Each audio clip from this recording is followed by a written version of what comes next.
kaji. Yang kedua adalah pada surat Al-Isra yang insya Allah pada pertemuan mendatang akan kita kaji bersama. Adapun yang disebutkan pada surat Al-An'am adalah pada ayat 151 sampai 153. Ada 3 ayat saja. Allah Subhanahu wa taala berfirman di 10 wasiat abadi ini, al-wasaya al-ashr ini, Allah Subhanahu wa taala menyatakan, a'udzu billahi minasyaitonir rajim, qul ta'alu atlu ma harrama rabbukum 'alaikum. Katakanlah wahai Muhammad, sebagaimana diketahui bahwa setiap ayat yang diawali dengan qul menjadi penegas bahwa Al-Quran bukan produksi Nabi Muhammad SAW. Sebab bila Al-Quran adalah produksi Nabi Muhammad SAW, manalah mungkin ada begitu banyak ayat diawali dengan kata qul sebagai perintah untuk Nabi Muhammad SAW mengatakan. Berarti ada yang menyampaikan kepada Nabi Muhammad SAW dan dialah Allah Subhanahu wa taala.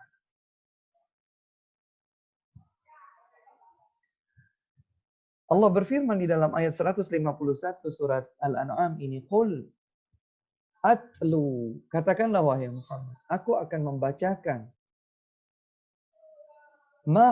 Ta'alau, kemarilah. Atlu, aku akan membacakan. Ma harrama rabbukum alaikum, apa yang telah diharamkan oleh Rabb kalian terhadap kalian. Jadi ada larangan yang telah diwahyukan oleh Allah Subhanahu wa taala kepada Nabi Muhammad SAW dan beliau diperintahkan untuk menyampaikannya kepada umat manusia.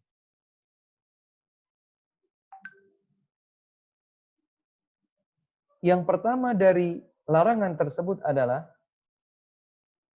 alla tusyriku billahi syai'a, alla tusyriku bihi syai'a. Janganlah kalian berbuat kesyirikan kepada Allah sedikit pun. Ya, janganlah kalian berbuat kesyirikan kepada Allah sedikit pun. Semoga teman-teman belum lupa, di hari Jumat yang lalu, 2 hari yang lalu kurang lebih, bahwa pada pesan indah Luqmanul Hakim kepada putranya yang diabadikan oleh Allah Subhanahu wa taala, disebutkan urutan atau tahapan pertama, yaitu penegakan tauhid. Pengesaan ibadah, tujuan hidup seorang hamba kepada Allah Subhanahu wa taala. Qul inna salati wa nusuki wa mahyaya wa mamati lillahi rabbil alamin. La syarika lahu wa bidzalika umirtu wa ana awwalul muslimin. Katakanlah sesungguhnya salatku, sembelianku, ibadahku dan hidup serta matiku hanyalah untuk Allah Subhanahu wa taala Rabbul alamin. La syarikalah. Tidak ada sekutu bagi Allah. Maka ini adalah penetapan tauhid. Yang lawannya adalah kesyirikan. Sudah dibahas pada pertemuan yang lalu bahwa di 2 ayat yang berbeda pada surat yang sama, surat An-Nisa. Alhamdulillah. Surat An-Nisa ayat ke-48 dan 116.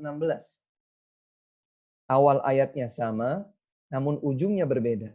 Allah Subhanahu wa taala berfirman, "Innallaha la yaghfiru ay yushraka bihi wa yaghfiru ma duna dzalika liman yasha." Sesungguhnya Allah Subhanahu wa taala tidak akan mengampuni dosa syirik. Dan Allah Subhanahu wa taala masih membuka pintu ampunan bagi dosa selain syirik bagi mereka yang dikehendaki oleh Allah Subhanahu wa taala.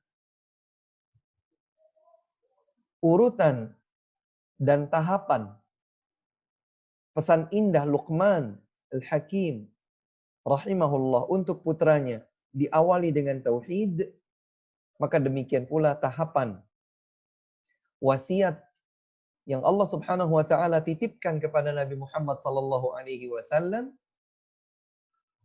yang pertama dan berada di urutan utama adalah tauhid. Alla tusyriku bihi syai'a. Jangan sekali-kali kalian berbuat kesyirikan kepada Allah Subhanahu wa taala sedikit pun. Asy-Syaikh Al-Imam Abdurrahman Ibn Nasir As-Sa'di rahimahullahu taala mengatakan bahwa syai'an maknanya di sini adalah la qalilan wa la katsiran. Tidak sedikit apalagi banyak. Jangan, sedikit pun jangan. Apalagi banyak. Disinilah kemudian muncul urgensi belajar tauhid dan sekaligus belajar syirik.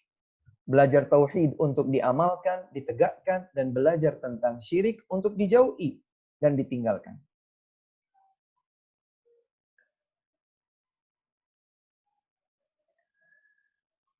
Kemudian selanjutnya Allah Subhanahu wa taala menyebutkan wabil walidaini ihsana.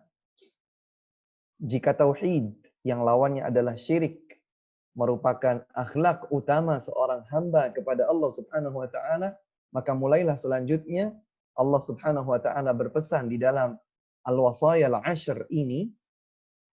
Yang kedua adalah wabil walidaini ihsan. Dan hendaklah engkau berbuat baik kepada kedua orang tua. Ini juga di urutan yang sama seperti yang pernah disampaikan Luqmanul Hakim kepada putranya, wabil walidaini ihsana.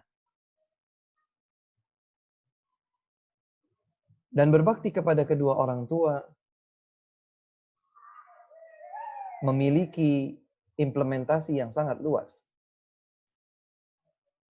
Nanti insya Allah sebagiannya lagi akan disebutkan di dalam surat Al-Isra. Jika kemarin ada tambahan uraian tentang bagaimana berbakti kepada kedua orang tua, tatkala ternyata mereka meminta kita, memerintahkan atau memaksa kita melakukan kemaksiatan bahkan kesyirikan kepada Allah Subhanahu wa taala, fala tuti'huma. Allah tegaskan jangan taati mereka. Jika perintah mereka adalah kemaksiatan kepada Allah, kedurhakaan dan kesyirikan kepada Allah, jangan ikuti mereka. Jangan taati perintah mereka. Akan tetapi ada kewajiban wasahibhuma fid dunya ma'ruf. Akan tetapi pergauli mereka berdua di dunia ini dengan akhlak yang mulia.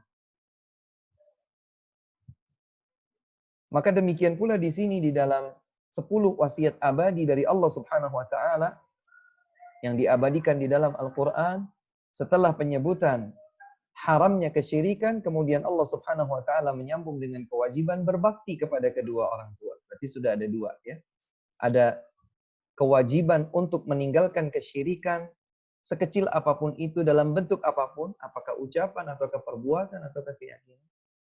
Kemudian wasiat yang kedua adalah hendaklah kalian berbuat bakti kepada kedua orang tua.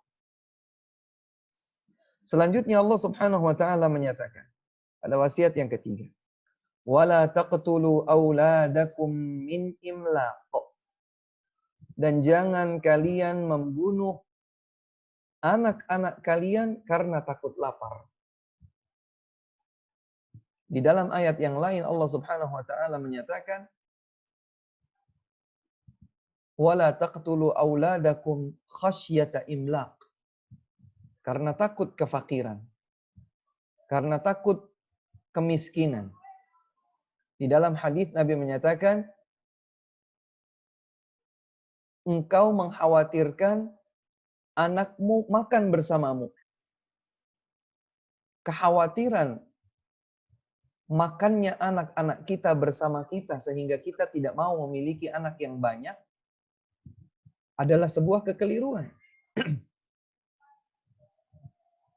Bahkan termasuk salah satu di antara dosa besar sebagaimana disebutkan oleh Imam Az-Zahabi dalam kitab Al-Kabair. Membunuh anak karena takut kemiskinan, tidak sanggup menjalani kefakiran. Dan subhanallah beberapa waktu belakangan ini kami membaca beberapa informasi terkait dengan hal tersebut. Seorang ayah atau seorang ibu tega membunuh anaknya sendiri karena faktor kemiskinan dan takut tidak bisa memberikan makan kepada mereka. Dan inilah sesungguhnya yang dilakukan oleh kaum jahiliyah. Mereka mengubur hidup-hidup anak-anak perempuan mereka karena takut aib. Sementara di zaman seperti sekarang, banyak orang tua yang membunuh anak-anak mereka karena takut kelaparan. Dalam pembahasannya, para ulama menyebutkan ada yang disebut dengan al-wa'dul khafi. Membunuh hidup-hidup, tapi dengan cara terselubung. Ketika sepasang suami istri, atau salah satu di antara keduanya, tidak menghendaki keturunan yang banyak, apalagi didorong dengan kekhawatiran anak-anak tersebut tidak bisa diberikannya makan, padahal Allah Subhanahu wa taala yang memberikan rizki kepada setiap yang bergerak di atas muka bumi ini. Setiap yang melata di atas muka bumi ini ditanggung rizkinya oleh Allah Subhanahu wa taala.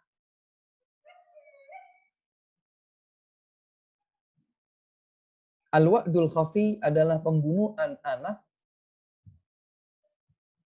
dengan cara terselubung.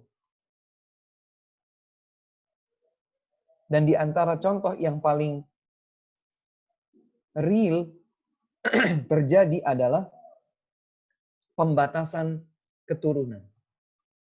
Pembatasan keturunan. Sepasang suami istri, baik sengaja atau tidak, baik terencana ataupun tidak, membatasi anak. Sangat dikhawatirkan hal tersebut adalah menjadi bagian dari al-wa'dul khafi, membunuh anak dengan cara terselubung. Padahal Allah Subhanahu wa taala melarang membunuh anak apalagi karena alasan takut tidak bisa memberikan makan kepada mereka. Takut kefakiran akan menimpa mereka. Bagaimana makan mereka, bagaimana sekolah mereka, bagaimana. Seakan-akan mereka merasa bahwa mereka lah yang memberikan rizki kepada anak-anak. Tidak demikian. Allah Subhanahu wa taala yang memberikan rizki kepada setiap hambanya. Terlebih lagi Nabi Shallallahu Alaihi Wasallam di sebuah kesempatan menyatakan tazawwajul wadudal walud. Menikahlah kalian dengan wanita yang penyayang dan bisa memberikan banyak anak keturunan. Yang tidak keberatan untuk memberikan banyak anak keturunan. Kemudian Nabi sebutkan hikmah utama di balik perintah tersebut. Kata beliau, fa inni mukatsirum bikumul ummam yaumal qiyamah. Karena sesungguhnya aku akan membanggakan banyaknya jumlah umatku di hadapan nabi-nabi yang lain. Di hadapan umat-umat yang lain. Jadi sebetulnya banyaknya anak kaum muslimin akan menjadi bagian dari kebanggaan Rasulullah Sallallahu Alaihi Wasallam, bukan di dunia tapi di akhirat, di hadapan seluruh umat menghadap Allah Subhanahu Wa Taala. Kemudian Allah Subhanahu Wa Taala menegaskan, nahnu narzuqukum wa iyyahum. Kamilah yang memberikan rizki kepada kalian dan juga kepada mereka. Tidak boleh kita membunuh anak-anak kita. Baik saat masih berbentuk sperma sebagai cikal bakal pembuahan anak di dalam rahim istri kita, atau dengan cara yang lebih terang-terangan, yaitu dengan membunuh mereka karena takut kelaparan atau kemiskinan. Maka Allah tegaskan, nahnu narzuqukum wa iyyahum. Kami yang memberikan rizki kepada kalian, jangan takut. Anak kalian tidak akan menghabiskan rizki kalian. Rizki masing-masing di antara manusia pasti tidak akan keliru sampai kepada mereka. Rizki seorang ayah, rizki seorang ibu, rizki seorang anak tidak akan keliru sampai kepada selain mereka. Kemudian berikutnya adalah yang keempat, wala taqrabul fawahish ma dhahara minha wa ma batan. Dan janganlah kalian mendekati perbuatan fahisyah. Dan dijelaskan oleh para ulama bahwa al-fahisyah adalah dosa-dosa besar. Baik zina, atau yang lain. Dosa-dosa besar pada umumnya. Dan ini sebagaimana disebutkan dalam ayat lain, alladzina yajtanibuna al-fawahisha illa al-lamam. Al-lamam adalah dosa-dosa kecil dan al-fahisha atau fawahish adalah dosa-dosa besar. Maka Allah berfirman, wala taqrabul fawahish ma dhahara minha wa ma batan. Janganlah kalian mendekati dosa-dosa yang besar, baik dosa besar yang nampak ataupun dosa besar yang tersembunyi. Dosa-dosa besar yang terlihat kasat mata ataupun yang tidak terlihat kasat mata. Baik yang dilakukan secara terang-terangan atau yang dilakukan secara sembunyi-sembunyi. Dosa besar, dosa besar. Dilarang oleh Allah Subhanahu wa taala bahkan untuk mendekatinya. Dan beliau Syekh Abdurrahman ibn Nasir As-Sa'di rahimahullahu taala menegaskan bahwa larangan mendekati lebih kuat daripada larangan perbuatan itu sendiri. Karena artinya bahwa jika mendekati saja terlarang, apalagi melakukannya. Larangannya sudah dari awal. Kalau kita ingat bahwa misalnya di lampu merah itu ada lampu merah, ada lampu kuning, ada lampu hijau. Ketika lampu hijau berhenti, kemudian muncul lampu kuning, sebagian orang masih memahami kuning itu masih boleh jalan. Yang jelas harus hati-hati. Tapi kalau sudah lampu merah, maka harus berhenti. Jangan mendekati pelanggaran di lampu merah dengan cara melanggar lampu kuning. Sebagian orang, terutama yang masih muda ya, apalagi kalau naik motor, kalau baru lampu kuning, maka justru mereka tancap gas secepat-cepatnya. Supaya mereka tidak kena lampu merah. Dan berapa banyak di antara mereka yang justru mengencangkan gas di lampu kuning, kemudian mereka terperangkap dengan detik-detik lampu merah, sehingga mereka justru membahayakan baik diri mereka sendiri atau orang lain. Yang benar pada saat lampu kuning adalah kita memperlambat perjalanan kendaraan kita sehingga bisa lebih berhati-hati sebelum datangnya larangan untuk melaju. Maka demikianlah larangan untuk mendekati, wala taqrabu, yang dilarang adalah untuk mendekatinya. Mendekatinya saja terlarang, apalagi melakukannya. Sudah bukan dekat lagi, sudah betul-betul nyemplung di dalamnya, masuk ke dalamnya. Tidak boleh. Mendekatinya saja terlarang, apalagi masuk ke dalam larangan tersebut. Dosa-dosa besar seluruhnya tidak boleh. Kemudian Allah Subhanahu wa taala melanjutkan, wala taqtulun nafsal lati harramallahu illa bil haqq. Dan janganlah kalian membunuh jiwa yang telah diharamkan oleh Allah Subhanahu wa taala kecuali dengan alasan yang dibenarkan. Tidak boleh. Dan larangan ini menjadi bagian dari akhlak kaum muslimin, kaum mukminin. Tidak boleh membunuh jiwa yang telah diharamkan oleh Allah Subhanahu wa taala untuk dibunuh. Seorang muslim atau muslimah ya, laki-laki, perempuan, tua, muda, orang salih atau mungkin orang yang fasik, tidak boleh sembarangan dibunuh.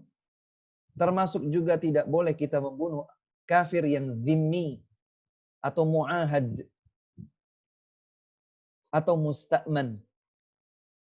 Seorang kafir yang tinggal di negeri muslim dan mereka telah melakukan perjanjian damai dengan pemimpin kaum muslimin untuk bisa tinggal di negeri kaum muslimin dengan ketentuan-ketentuan.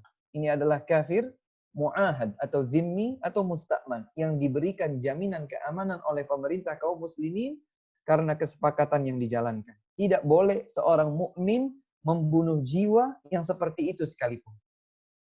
Karena itu diharamkan oleh Allah Subhanahu wa taala. Bahkan di dalam sebuah hadis dinyatakan, barang siapa yang membunuh jiwa yang telah diamankan oleh pemimpin kaum muslimin, dia tidak akan mencium aroma surga. Wal'iyadzubillah.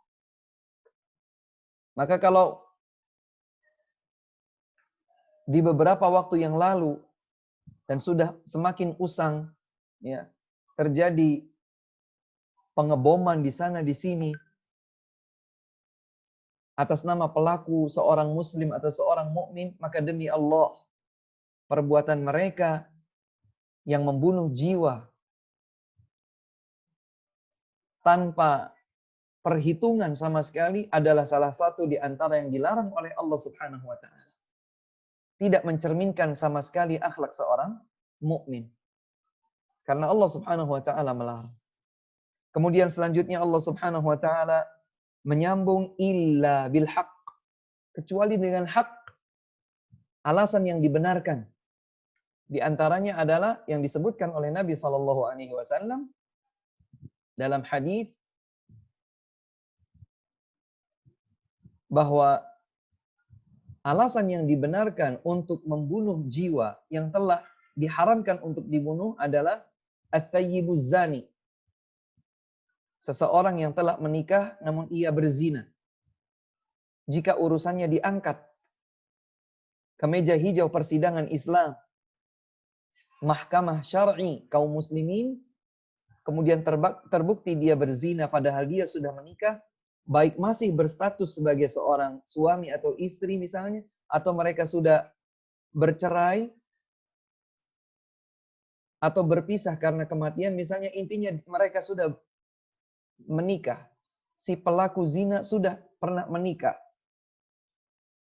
Maka had, ketetapan hukum yang telah ditetapkan di dalam Islam adalah dibunuh dengan cara rajam hingga mati. Rajmun bil hijarati hatta al-maut. Meskipun dia seorang muslim, meskipun dia seorang muslimah yang pada dasarnya tidak boleh dibunuh, tetapi karena perbuatan zina yang dilakukan setelah dia menikah, ada hal yang bisa mengangkat larangan tersebut menjadi pengecualian. Ats-tsayyibuz zani. Yang kedua, an-nafsu bin nafsi.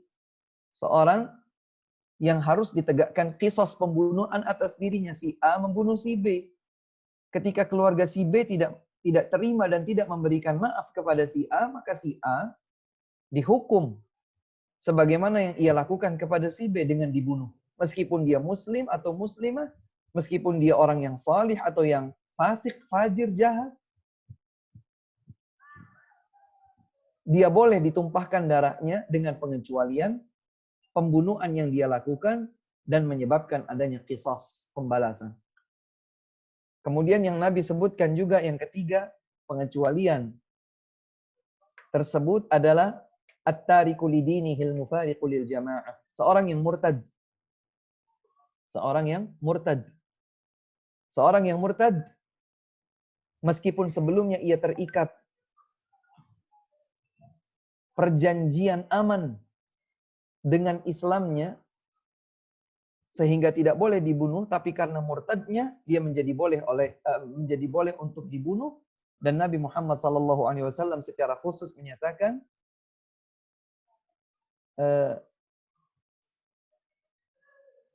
man baddala dinahu faqtuluh. Siapa yang mengganti agamanya, maka bunuhlah dia. Tentu ada proses ya. Tentu ada proses yang tidak boleh dilewatkan sebelum dibunuh. Dan tidak setiap orang berhak untuk membunuh. Ustaz, saya lihat tetangga saya berzina, ambil parang, dibunuh. Tidak boleh.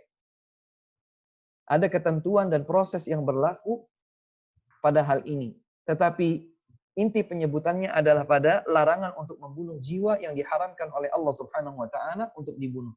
Kemudian Allah Subhanahu wa taala mengakhiri ayat 151 ini dengan menyatakan dzalikum wassakum bihi la'allakum ta'qilun. Demikianlah yang telah diwasiatkan kepada kalian oleh Allah, semoga kalian berakal. Semoga kalian memahami perintah dan larangan-larangan ini. Sudah 5 disebutkan. Tidak boleh berbuat kesyirikan, wajib berbakti kepada kedua orang tua, tidak boleh membunuh anak disebabkan takut kefakiran atau kemiskinan, dan tidak boleh mendekati perbuatan-perbuatan dosa besar, sekaligus tidak boleh membunuh jiwa yang telah diharamkan oleh Allah Subhanahu wa taala untuk dibunuh. Ini adalah pokok-pokok akhlak yang mulia yang ditanamkan oleh Islam. Demikian pula di ayat selanjutnya Allah Subhanahu wa taala berfirman, "Wala taqrabu malal yatim illa billati hiya ahsan hatta yablugha asyuddah." Jangan kalian mendekati harta anak yatim. Lagi-lagi yang dilarang adalah mendekatinya. Mendekatinya saja sudah tidak boleh, apalagi masuk ke dalam larangan. Jangan. Jangan mendekati harta anak yatim untuk diambil secara zalim. Tidak boleh.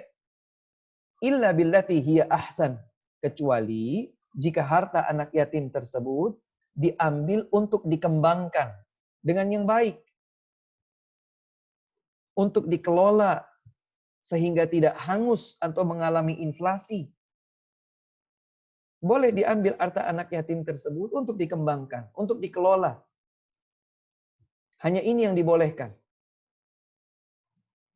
Hatta yablugha asyuddah. Terlebih jika anak yatim tersebut belum bisa mempergunakan atau mengelola hartanya. Dan ini pula yang menjadi dalil bahwa anak yatim itu hanya mereka yang ditinggal wafat oleh ayahnya sebagai pemberi nafkah dalam keadaan mereka masih kecil, belum mencapai usia aqil baligh. Adapun tatkala mereka sudah mencapai usia aqil baligh, maka mereka sudah tidak lagi disebut sebagai yatim. Dengan dalil bahwa Allah Subhanahu wa taala berfirman hatta yablugha asyuddah. Karena hikmah di balik penyebutan usia asyuddah artinya anak tersebut dengan akil balighnya sudah bisa membedakan mana yang dapat menjadikan hartanya bertahan bahkan berkembang dan mana pula yang dapat menjadikan hartanya hangus, terbuang, tersia-siakan. Dan ini tidak hanya tertuju kepada para wali anak yatim, tapi kepada seluruh kaum muslimin. Tidak boleh bagi mereka untuk mendekati harta anak yatim kecuali jika ingin berbuat baik, mengembangkan, menjaga, melestarikan, dan mengembangkan harta anak yatim tersebut. Silahkan. Adapun mengambil, ya, maka tidak boleh.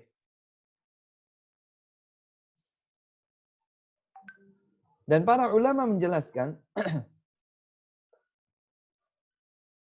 mengambil harta anak yatim yang dilarang itu baik dengan mengambilnya begitu saja atau seakan-akan terjadi transaksi tukar-menukar atau jual beli, tapi sejatinya dia sedang ingin merugikan harta anak yatim, itu termasuk dilarang. Itu termasuk dilarang. Kemudian Allah Subhanahu wa taala berfirman, "Wa auful kaila wal mizana bil qist." Dan hendaklah kalian memenuhi timbangan dan takaran dengan adil. Ditimbang sesuatu yang ditimbang dengan beratnya atau ditimbang dengan volumenya. Ditakar. Tidak boleh kita kurangi. Harus dipenuhi. Allah Subhanahu wa taala berfirman, "Wailul lil mutaffifin." Maka akhlak seorang muslim, seorang muslimah adalah memenuhi timbangan. Maka jangan kita pikir kalau kita menjadi seorang bisnismen atau usahawan misalnya, kalau kita memenuhi timbangan itu kita tidak berpahala. Kita berpahala. Karena mengurangi timbangan adalah dosa besar yang dilarang oleh Allah Subhanahu wa taala, bahkan diabadikan dalam bentuk wasiat. Jika mengurangi timbangan itu terlarang dan berdosa, maka memenuhi timbangan adalah sebuah kewajiban dan diberikan balasan pahala. Dan semoga kita juga tidak lupa bahwa salah satu di antara kaum seorang nabi bernama Nabi Syuaib alaihi salam dihukum oleh Allah Subhanahu wa taala dengan sayhah, dengan suara halilintar yang memekakkan telinga mereka, dengan sebuah hantaman, kemudian mereka fa asbahu fi darihim jathimin, mereka meninggal dunia di keesokan hari. Salah satu kekeliruan besar yang dilakukan oleh kaum Nabi Syuaib yang sudah berkali-kali diperingatkan oleh Nabi mereka, kesalahan itu adalah mereka mengurangi timbangan dan takaran. Wailul lil mutaffifin. Celakalah bagi mereka yang mengurangi takaran atau timbangan. Alladzina idza iktalu 'alan nas yastawfun. Kalau mereka menerima timbangan dari orang lain, maka mereka minta timbangan mereka dipenuhi. Wa idza kaluhum aw wazanuhum yukhsirun. Sebaliknya, kalau mereka memberikan takaran atau timbangan, justru mereka memberikan kerugian dan mengurangi timbangan tersebut. Allah Subhanahu wa taala melarang dalam 10 wasiat abadi ini. La nukallifu nafsan illa wus'aha. Kami tidak membebani jiwa kecuali dengan kemampuannya. Artinya, kalau seseorang sudah berkomitmen untuk memenuhi timbangan dan takaran dengan seadil mungkin, tapi kemudian terluput karena ketidaksengajaan atau ketidaktahuan, maka ini sesuatu yang dimaafkan oleh Allah Subhanahu wa taala. Karena dia sudah berusaha, dia sudah berkomitmen untuk menjalankan perintah Allah memenuhi timbangan dan takaran.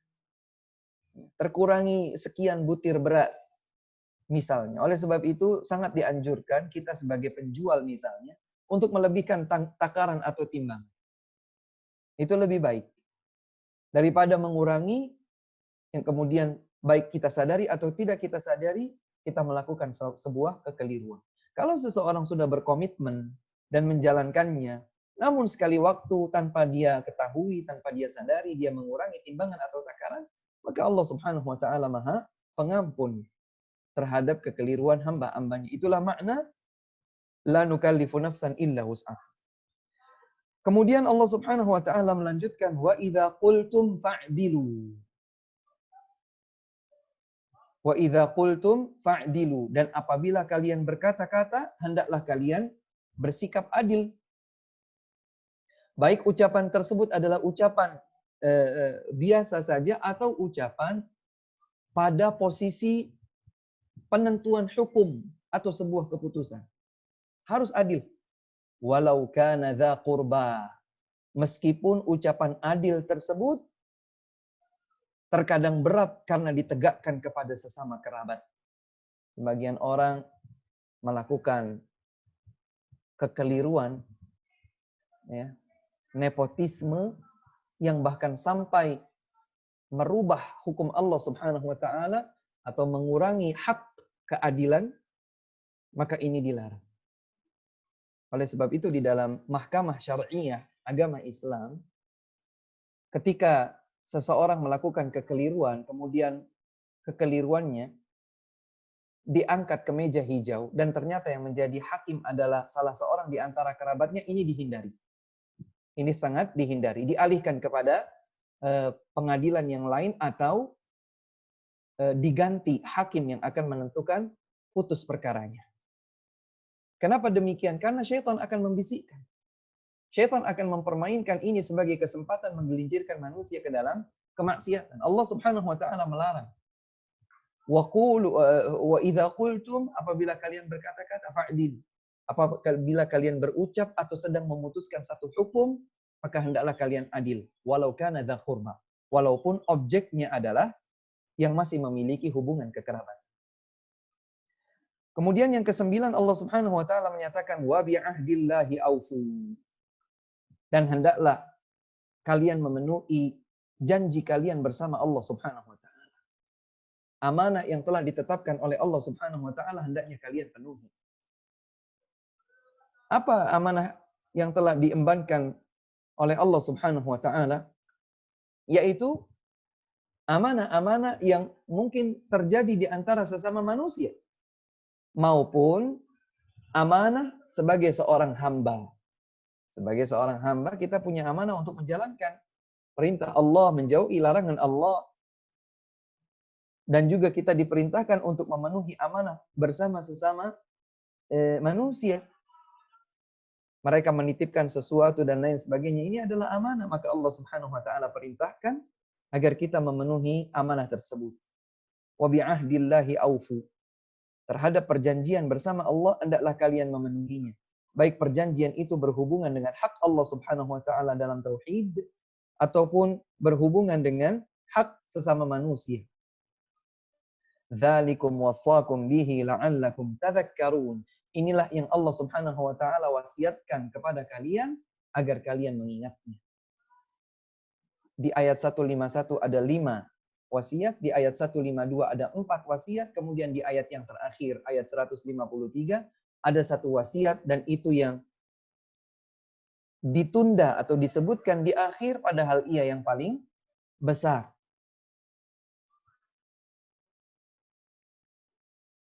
Yaitu firman Allah Subhanahu wa taala, wa anna hadza sirati mustaqiman fattabi'uhu wa la tattabi'us subula fatafarraqa bikum an sabilihi dzalikum wassaakum bihi la'allakum tattaqun. Dan sesungguhnya ini adalah jalanku yang lurus. Jalan Allah Subhanahu wa taala yang telah ditempuh oleh Rasulullah sallallahu alaihi wasallam dan beliau bimbingkan kepada para sahabatnya untuk kemudian terus berlanjut sampai umat di akhir zaman kelak. Ini adalah jalan Allah, wa anna hadza, dan sesungguhnya ini sirati adalah jalanku, mustaqima, yang lurus, fattabi'uh, maka ikuti jalan yang lurus tersebut. Wala tattabi'us subul, dan jangan kalian ikuti jalan-jalan yang lain. Ikuti jalan Allah Subhanahu wa taala yang telah ditempuh oleh Rasulullah sallallahu alaihi wasallam saja.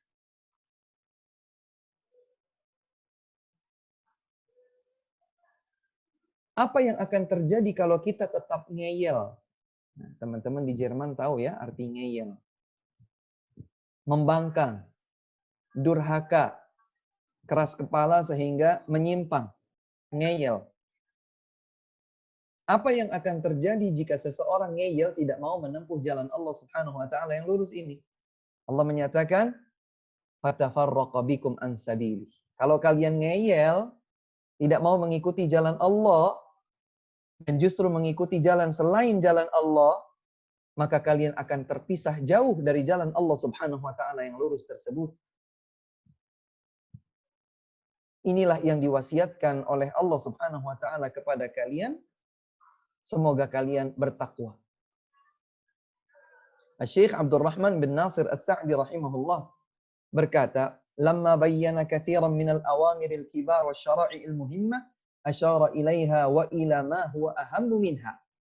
Jadi setelah Allah Subhanahu wa taala di 2 ayat sebelumnya menjelaskan tentang perkara-perkara yang paling penting, skala prioritas dalam pembentukan akhlak, baik akhlak kepada Allah, akhlak kepada diri sendiri, ataupun akhlak kepada sesama manusia, makhluk Allah. Selanjutnya Allah Subhanahu wa taala menyebutkan di ayat 153 yang jauh lebih penting dan mendasar daripada itu, yaitu mengikuti jalan Allah yang telah ditempuh oleh Rasulnya sallallahu alaihi wasallam. Dan menarik perhatian kami, sebuah hadis yang sahih, ya, yang disahihkan oleh para ahli hadis, bahwa Rasulullah sallallahu alaihi wasallam, ya, hadis ini diriwayatkan oleh beberapa di antara para perawi hadis. Di antaranya oleh Imam Ad-Darimi dari jalur yang disahihkan,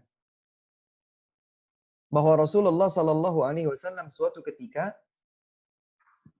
menggaris di hadapan para sahabatnya, membuat satu garis lurus, satu lurus. Kemudian Rasulullah sallallahu alaihi wasallam membuat garis-garis yang lain di sebelah kanan dan di sebelah kiri. Satu garis lurus tadi beliau bikin di sebelah kanannya, di sebelah kirinya, jumlahnya banyak, bukan satu. Kemudian Rasulullah sallallahu alaihi wasallam bersabda, "Hadza sabilullah." Ini adalah jalan Allah yang lurus tadi satu. Satu lurus, ini adalah jalan Allah. Wa hadhihi subul, sementara yang di sebelah kanan, sebelah kiri dengan jumlah yang banyak ini adalah jalan-jalan selain jalan Allah. Kemudian Nabi menyatakan, "Ala kulli sabilin minha syaitanun yad'u ilaih."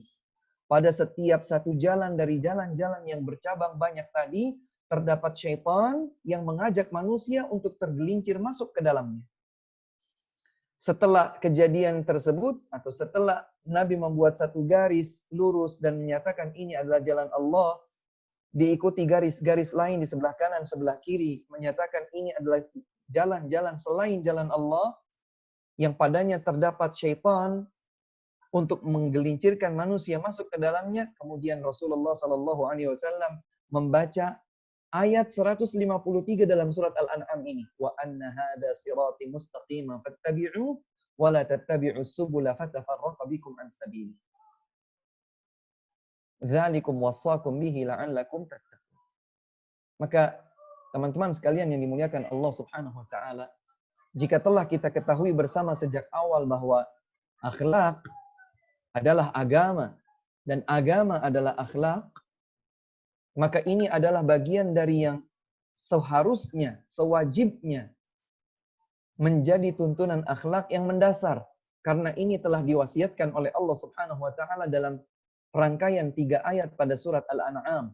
Bahkan berulang-ulang Allah menyebutkan dzalikum wassakum bihi.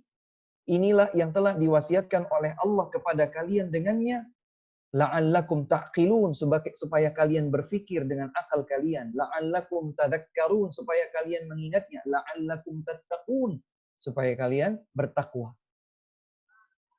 Maka 10 wasiat abadi yang telah Allah Subhanahu wa taala tetapkan di dalam 3 ayat ini sepantasnya lah menjadi cerminan pembentukan akhlak kita sehari-hari, sebelum pada akhirnya suatu saat nanti Allah Subhanahu wa taala akan menjemput kita meninggalkan dunia ini.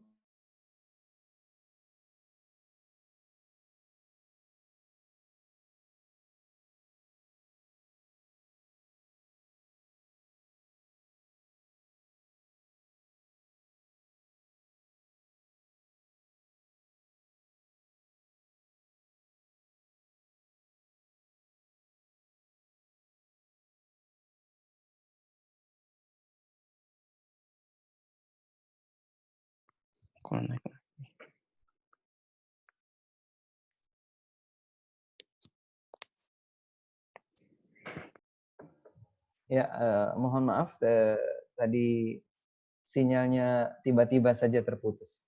Baik, teman-teman sekalian yang dimuliakan Allah Subhanahu wa taala, demikianlah 10 wasiat abadi yang Allah Subhanahu wa taala firmankan dalam serangkaian ayat pada surat Al-An'am, yaitu pada ayat 151 sampai 153 yang berisi akhlak pokok, pembentukan akhlak yang paling utama dan pokok, induk akhlak yang dibentuk oleh agama Islam pada setiap individu kaum muslimin. Semoga bermanfaat bagi diri kami pribadi dan bagi teman-teman sekalian. Wallahu taala a'lam. Wa sallallahu wasallama wa baraka ala nabiyyina Muhammadin wa ala alihi wa sahbihi ajma'in. Dan bila ada beberapa pertanyaan, kami persilahkan.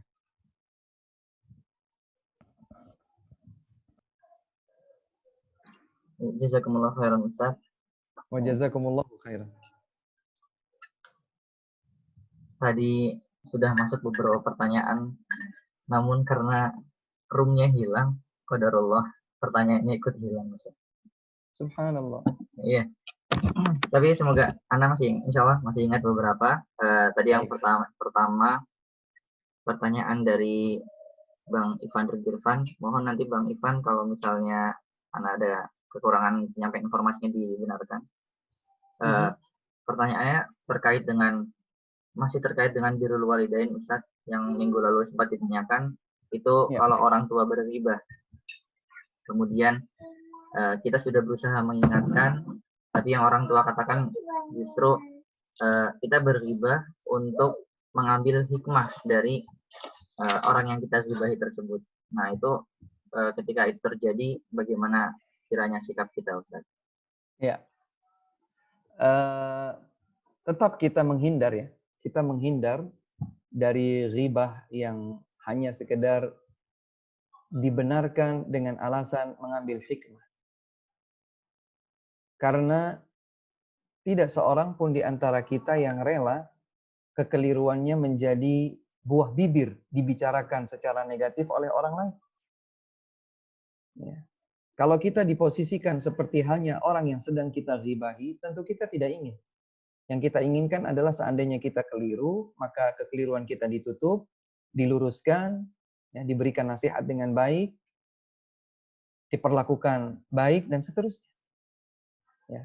Jika orang tua kita tetap menyatakan demikian, maka kita berusaha untuk menghindar sebagaimana yang disampaikan sebelumnya. Wallahu ta'ala a'lam. Ya, jazakumullah khairan Ustaz. Wa jazakumullahu khairan. Pertanyaan kedua, ini juga berdasarkan ingatan saya dari Bang Ebin. Bang Ebin, mohon nanti kalau ada kurang informasi untuk ditambahkan. Pertanyaannya Ustaz berupa, jika kita sebagai mahasiswa Indonesia berada di Jerman, kemudian kita tahu bahwasannya kita suatu saat akan ada kewajiban untuk pulang, tapi kita masih enggan untuk pulang karena masih ada kekhawatiran tidak mendapatkan rezeki yang tidak mendapatkan sesuatu yang mungkin didapatkan di sini ketika akan pulang. Apakah itu termasuk takut akan sempitnya rezeki, sebagaimana tadi juga tidak boleh membunuh anak karena imlak, karena takut rezeki itu, Ustaz. Baik. Menarik sekali ya. Akhi, ukhti, fillah, rahimakumullah, saudara-saudariku yang sedang berada di negeri seberang. Ya, sesungguhnya kebahagiaan hidup, kenyamanan, kebahagiaan tidak diukur dengan sebuah materi. Kalau orang kaya berlimpah rizki, artinya pasti akan bahagia, pasti akan senang, pasti akan nyaman. Tidak demikian. Dan sudah kita ketahui bersama berapa banyak di antara hamba-hamba Allah Subhanahu wa taala yang dijadikan berkuasa baik dengan kedudukan tahtanya atau dengan hartanya, tapi kan ternyata mereka dijadikan pelajaran yang buruk oleh Allah Subhanahu wa taala bagi umat manusia. Dan di dalam sebuah hadis yang sahih, wallahu a'lam, apakah saya sudah pernah menyebutkannya di ruang virtual ini pada pertemuan sebelumnya ataukah belum? Rasulullah sallallahu alaihi wasallam bersabda, "Man asbaha minkum aminan fi sirbihi, mu'afan fi jasadihi, 'indahu qutu yaumihi, faka'annama hizat lahu dunya." Ya.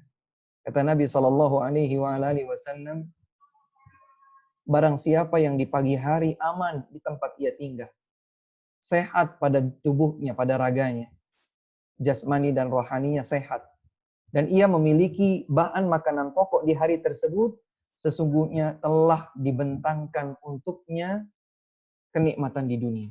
Subhanallah. Jadi standarnya, ukurannya adalah kecukupan yang primer, aman, sehat, dan sekedar bahan makanan pokok. Bukan kemudian berlimpah. Ya. Kemudian yang dapat memudahkan kita untuk bisa menerima apapun yang diberikan kepada kita dari Allah Subhanahu wa taala adalah bahwa semakin banyak harta yang dititipkan oleh Allah Subhanahu wa taala kepada kita, ketahuilah bahwa berarti akan semakin panjang hisab kita di hadapan Allah Subhanahu wa taala. Dan semakin sedikit yang dititipkan oleh Allah kepada kita, semakin sedikit pula hisab kita. Semakin pendek pertanggungjawaban kita kelak di hadapan Allah Subhanahu wa taala. Bayangkan ada 5 orang misalnya yang masuk ke sebuah supermarket, pusat perbelanjaan, kemudian masing-masing mengambil troli dengan ukuran yang sama. Dari 5 orang tersebut, sebagiannya ada yang merasa kurang. Dengan satu troli, dia ambil troli yang kedua, ketiga, keempat. Sebagian yang lain merasa cukup dengan satu troli saja, tapi sampai menjulang hajat kebutuhan belanjanya. Sementara ada satu di antara kelima orang tersebut yang hanya mengambil sebagian kecil kebutuhannya, sehingga sama sekali tidak terlihat isi di dalam troli tersebut. Bayangkan bahwa semua kelima orang tersebut telah selesai. Kemudian masing-masing berdiri di hadapan kasir untuk dihitung berapa belanjaannya. Siapa kira-kira yang paling cepat selesai penghitungannya? Tentu yang paling sedikit.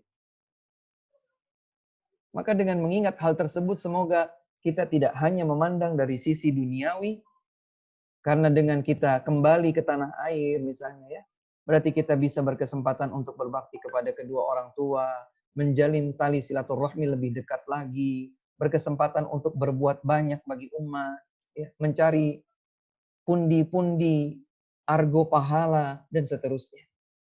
Apalagi mohon maaf, kalau di Jerman itu adalah negeri yang mayoritas penduduknya adalah non-muslim, sementara kita juga tidak sepenuhnya bisa merasakan tersiarkannya syiar-syiar Islam, maka kita memiliki kewajiban untuk berada di negeri kaum muslimin. Semoga Allah Subhanahu wa taala menganugerahkan kepada kita iffah, rasa cukup dengan apa yang Allah Subhanahu wa taala anugerahkan, dan semoga Allah Subhanahu wa taala meringankan setiap gerak langkah kita untuk berbuat kebaikan. Wallahu taala. Ada pertanyaan tertulis ini, mungkin saya bacakan terlebih dahulu. Assalamualaikum warahmatullahi wabarakatuh. Ustadz, ada teman saya seorang dokter. Dia pernah berada di situasi pasiennya, muslim, sudah brain dead. Dan hanya bisa hidup berketergantungan. Dengan ketergantungan suatu alat. Sampai akhirnya keluarganya sudah merelakan pasien karena beberapa alasan. Bagaimana pandangan Ustadz akan hal tersebut? Apakah ada saran dari Ustadz untuk kasus seperti ini? Ini dibahas oleh para ulama, ya, terutama pada permasalahan kontemporer di zaman ini. Jika memang status hidup seseorang sebetulnya hanyalah hidupnya sebuah alat di organ tubuhnya, yang artinya dengan dicopotnya alat tersebut artinya orang ini akan diketahui meninggal dunia, maka yang demikian ini tidak mengapa untuk diputuskan alat-alat bantunya dilepas. Karena seakan tidak ada bedanya antara dipasang ataupun dicopot. Karena sesungguhnya status dia seakan masih hidup ini hanyalah pada ketergantungan alat.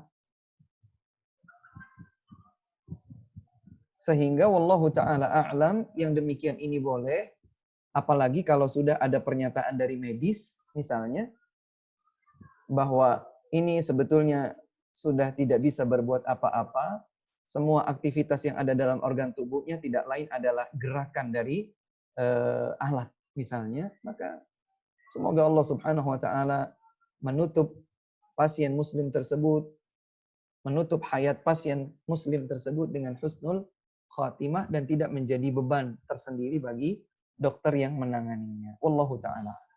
Pertanyaan tertulis berikutnya, Ustadz, bagaimana jika niatan kita membatasi anak dikarenakan khawatir tidak bisa memaksimalkan peran kita sebagai orang tua terhadap anak kita dari segi pembentukan akhlak, karakter yang baik, kecerdasan, dan lain sebagainya. Hal tersebut mungkin menjadi alasan sebagian orang tua, tapi sayangnya sebagian orang tua juga tidak mau berupaya. Ya, sehingga bertahun-tahun lamanya hanya menyatakan, saya takut tidak bisa mendidik dan lain sebagainya. Allah Subhanahu wa taala memberikan hidayah kepada hamba-hamba yang dikehendakinya. Oleh sebab itu, mungkin yang bisa kami sarankan adalah menjarak, membuat jarak, ya, kelahiran.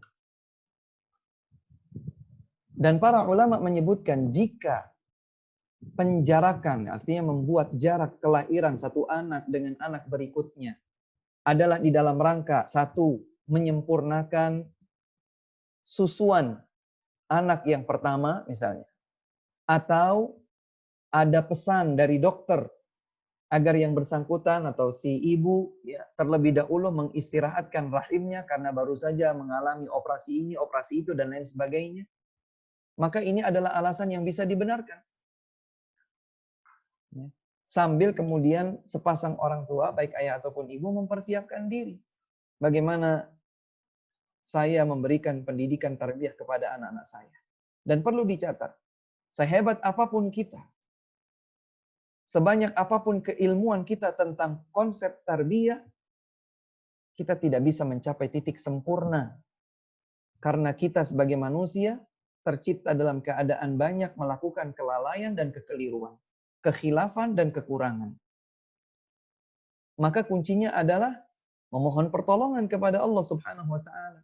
Iyyaka na'budu wa iyyaka nasta'in. Ya Allah, hanya kepada Engkau kami menyembah, ya Allah, hanya kepada Engkau kami memohon pertolongan. Mohon pertolongan kepada Allah. Wasta'inu bis sabri was salah. Dan mohonlah pertolongan kepada Allah dengan kesabaran dan dengan salat.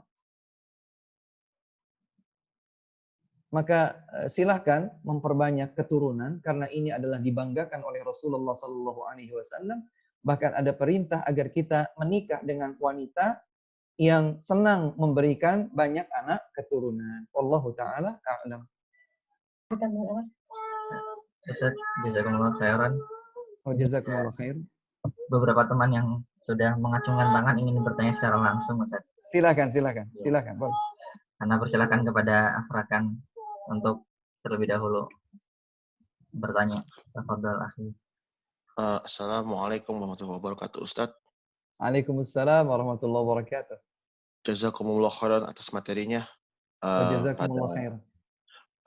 Izin bertanya mengenai poin yang ke-8 dalam 10 nasihat abadi tadi yang menjelaskan mengenai berbuat adilah meskipun itu keluargamu. Dan juga tadi sempat dibahas mengenai soal nepotisme ya. Yang dekat dengan keluarga kita gitu. Bagaimana soal berbuat adil kepada teman yang misalkan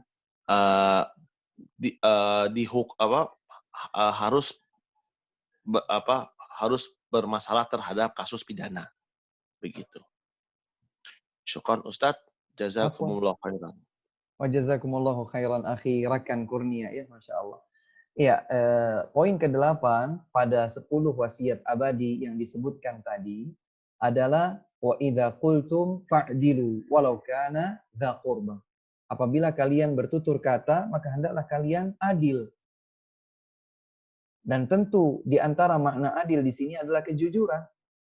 Ketika seseorang berkata benar, jujur, maka artinya dia telah menempatkan segala sesuatu pada tempatnya dengan adil. Walau kana dza qurba, meskipun kepada keluarga atau kerabat sendiri. Dan tadi disebutkan nepotisme. Yang dimaksud dengan nepotisme dan masuk ke dalam larangan di sini adalah nepotisme yang tidak proporsional.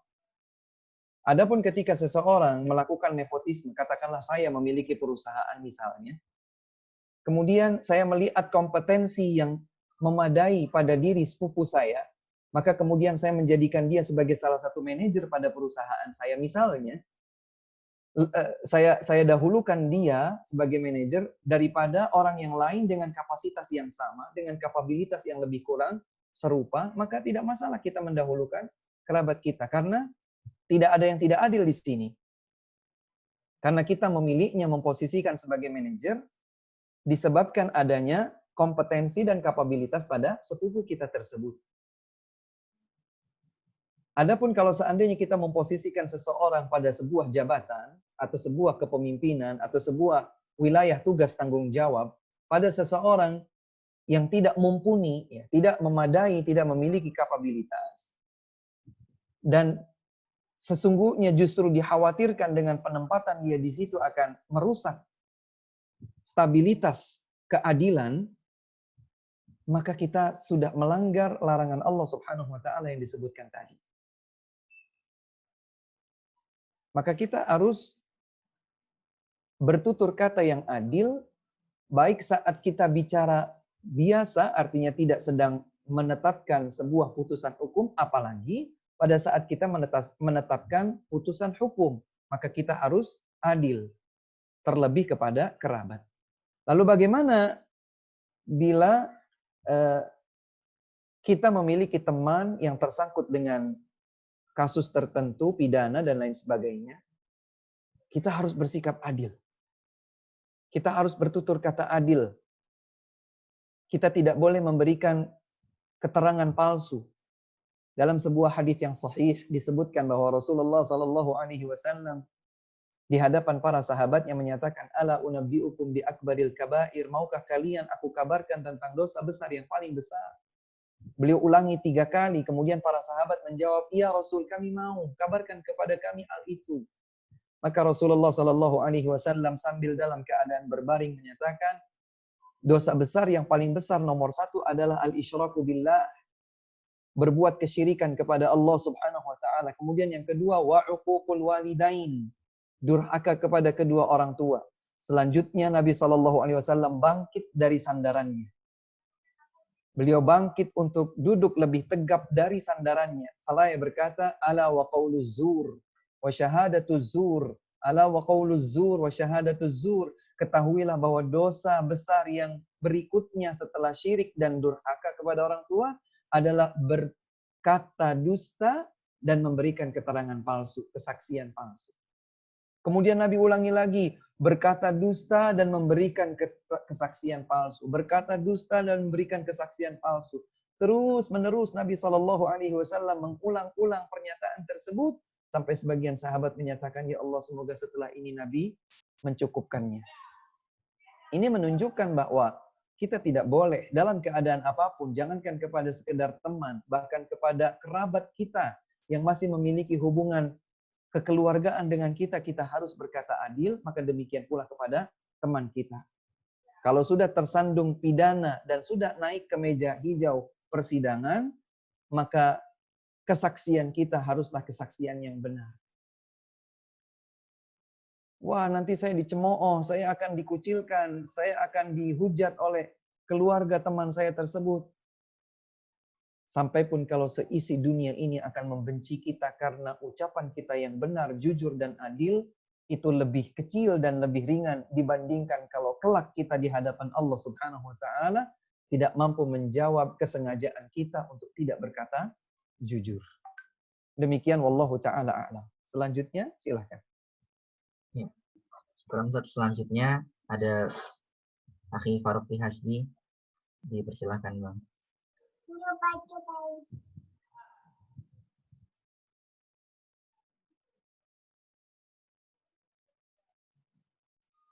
Assalamualaikum Ustaz. Waalaikumsalam. Khairan atas materinya hari ini. Wa jazakumullahu khairan akhi, barakallahu.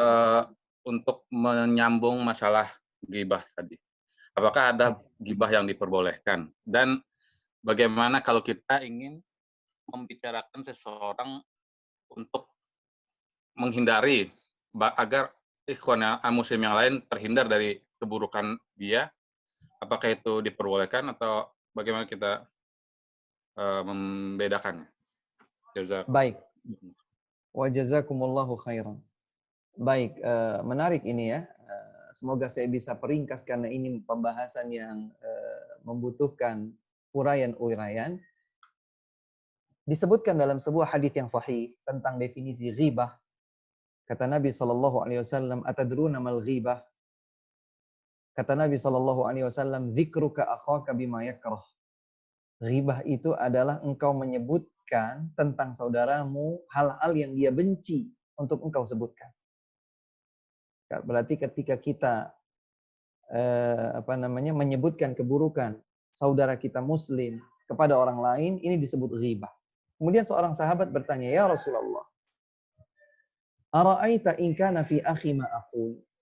Apa pendapat engkau wahai Rasul? Kalau yang saya ucapkan tentang saudara saya ini benar adanya, nyata.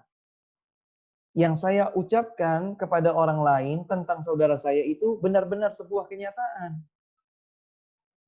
Maka kata Nabi SAW menjawab pertanyaan tersebut, in kana fi akhika ma taqul faqad ightabtah wa illam takun fihi ma yaqul ma taqul faqad bahattah. Seandainya yang engkau ucapkan tentang keburukan saudaramu itu benar adanya, maka itulah yang disebut ghibah.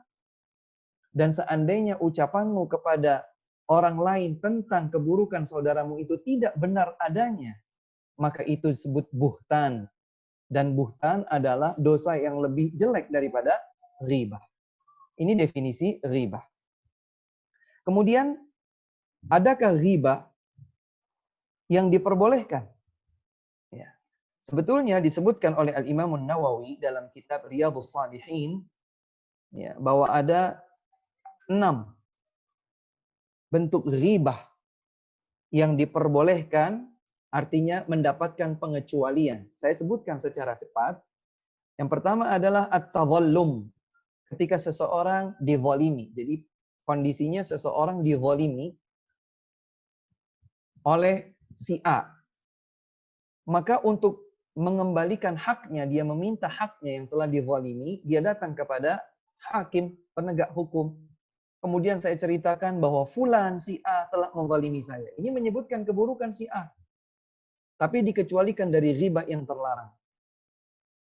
Karena dia sedang ingin meminta haknya dari kezaliman yang telah dilakukan oleh si A tersebut. Kemudian yang kedua adalah al-isti'anatu ala taghyiril munkar. Seseorang yang meminta pertolongan kepada orang lain atau kepada pihak lain dalam mengingkari kemungkaran. Saya melihat seseorang mabuk-mabukan di halaman rumah saya. Beberapa kali saya coba cara yang hikmah untuk menghentikan hal tersebut, saya belum berhasil. Maka saya beranjak menuju rumah ketua RT, RW, atau yang serupa, yang bertanggung jawab atas kenyamanan, keamanan lingkungan, untuk menegakkan kedisiplinan pada orang yang seperti itu misalnya. Maka saya sebutkan, mohon maaf Bapak, ada orang yang mabuk-mabukan di rumah saya dan seterusnya. Maka menyebutkan hal ini di dalam rangka ingin menghilangkan kemungkaran, maka ini termasuk ghibah yang dikecualikan dari larangan. Kemudian yang ketiga, al-istifta, meminta fatwa. Ya. Seperti seseorang misalnya dizalimi oleh fulan, atau diperlakukan sesuatu oleh fulan. Kemudian dia tidak tahu apa yang harus dia sikapi. Apakah dia sikapnya diam saja atau kemudian bereaksi ini dan itu, dia tidak tahu apa yang sebetulnya dituntunkan dalam Islam untuk dia lakukan. Dia mencari fatwa, maka dia bertanya kepada seorang alim yang berilmu, kemudian dia menceritakan, kalau saya demikian dan demikian, bagaimana jika pada kondisi hal tersebut, bahkan sampai dia menyebutkan kekurangan seseorang, diperbolehkan karena ini di dalam rangka istifta. Karena Nabi SAW pernah didatangi oleh seorang wanita, ya, yang kemudian bertanya tentang calon jodohnya. Ya. Ada pria yang melamarnya. Maka Nabi SAW menyebutkan, amma fulan, Nabi sebutkan nama seorang sahabat, fasu'luq. Yang kedua, amma fulan la yadha'u asahu an atiqihi, atau kama qala alaihi salatu wassalam. Kalau fulan itu pelit. Nanti kalau jadi suamimu dia itu pelit. Adapun fulan, kalau nanti dia jadi suamimu, dia itu ringan tangan untuk memukul. Tazawwaji min fulan, menikahlah engkau dengan fulan. Maka Nabi SAW menyebutkan secara tekstual nama seseorang di dalam rangka menjawab istifta, permintaan fatwa wanita tersebut. Maka ini adalah ghibah yang dikecualikan. Kemudian yang keempat adalah tahdzirul muslimin min syarrihi. Ketika ada keinginan mewaspadakan kaum muslimin dari keburukan seseorang. Boleh disebutkan ghibah. Ya, boleh disebutkan keburukan. Tetapi sesuai dengan kadar yang dibutuhkan. Ya. Karena terkadang sebetulnya sudah cukup mewaspadakan kaum muslimin tentang keburukan dengan menggarisbawahi perbuatannya, tidak sampai kepada pelakunya. Namun memang terkadang dibutuhkan penyebutan nama supaya orang lain, kaum muslimin, waspada terhadap keburukan tersebut. maka boleh dilakukan tahdzir. Tapi sekali lagi, tahdzir ini seperti halnya obat, ya, yang diberikan sesuai dengan takaran dan dosisnya.